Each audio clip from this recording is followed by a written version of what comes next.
কতটা ইতিবাচক প্রভাব ফেলবে এই বিধানসভা নির্বাচনে? আমি তো বলেছিলাম 230 থেকে 250 বাড়তেও পারে। দাদা যা বাজেট করেছে এ তো ইলেকশন ভোট হয়ে গেল মনে হচ্ছে 100 বার। আচ্ছা বলুন তো, এসআর নিয়ে কে চিন্তা ভাবনা করেছে? এটা তো বলছেন না। কোন দল গিয়েছে এসআর নিয়ে সুপ্রিম কোর্ট? মমতা ব্যানার্জি সাধারণ মানুষের জন্যে, মানুষ যে হ্যাকেল হচ্ছে তার জন্য এসআরের জন্য সুপ্রিম কোর্টে গিয়েছে। বাংলায় একমাত্র বিরোধী দলনেত্রী বলতে গেলে মুখ্যমন্ত্রীকেই বোঝা যায়, মমতা ব্যানার্জিকে বোঝা যায়। হ্যাঁ, তো মমতা ব্যানার্জি তো ছোটো থেকে সংগঠন করে বড় হয়েছে। মমতা ব্যানার্জি উড়েছে জুড়ে বসে নাই তো।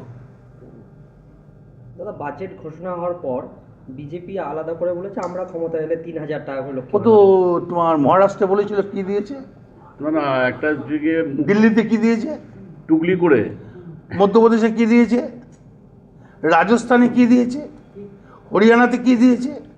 দাদা এটা কি টোপ? টুকলি টুকলি টুকলি এটা বলবে। আর পারছে না। জনমুখী বাজেট, মমতা ব্যানার্জি যা বলে তা দেয়। জনমুখী বাজেট মমতা এই ব্যানার্জি যে এখন পেপারে দেখলাম বর্তমানে যারা খাবার বিলি করে না, তাদের জন্য চিন্তা ভাবনা করেছে। জোম্যাটো এ ভাবা যায় কাউকে নিরাশ করেনি না। আপনারা বলুন না, সাংবাদিক, আপনাদের কি মনে হয় বাজেটটা খারাপ? শুধু তাই না, যুবশ্রী প্রকল্পেও যুবদের জন্যও কিন্তু ভেবেছে।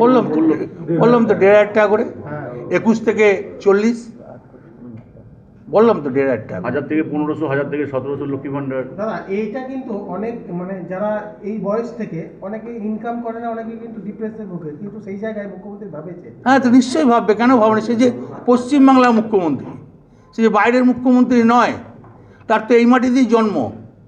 সেই যদি এই মাটির লোকের জন্য চিন্তা করছে, এটা কি হিন্দিভাষী হলে চিন্তা করতো নাকি? দেয় যারা প্রথম ভোট দেবে তারা কি উৎসাহিত হবে এটাতে? 100 বার।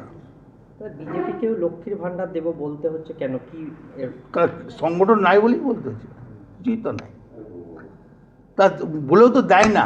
রাজস্থানে তো দিল না, মধ্যপ্রদেশে দিল না, হরিয়ানাতে দিল না। তারপরে তোমার ইয়েতে মহারাষ্ট্রে 5000 দেবো বললো, 500 টাকা দেয়, তাও তো গোনাগুনি। তাহলে দাদা 250 থেকে বেড়ে এবার ভাবছেন যে প্রায় মানে প্রায় 230 থেকে 250। এই যে বাজেট হলো এটা তো মনে হয় আরো বাড়বে। আবার উচিত বাড়া। তো পশ্চিমবাংলার মানুষ তো মমতা অন্ধকার থেকে আলোয় এসছে, নিশ্চয়ই আবার অন্ধকার নিয়ে আসবেন। 34 বছর অন্ধকারে ছিল, তারপর আলোতে এসছে, নিশ্চয়ই তারপর আবার অন্ধকারে যাবে না, আলোতেই থাকবে। দাদা নির্বাচনী প্রচারে এটা কতটা সুবিধা হবে কর্মী সমর্থক? তখন দেখে নেবেন। বিরোধীদেরকে কি বলবেন এই বাজেট তারপরেও? আচ্ছা একটা কথা বলি, আমি এই কতগুলো জনসভা করলাম, আমার জনসভাগুলো দেখেছেন? এই লোকটা করে দেখাতে বলুন, এরপরও জিজ্ঞেস করবেন।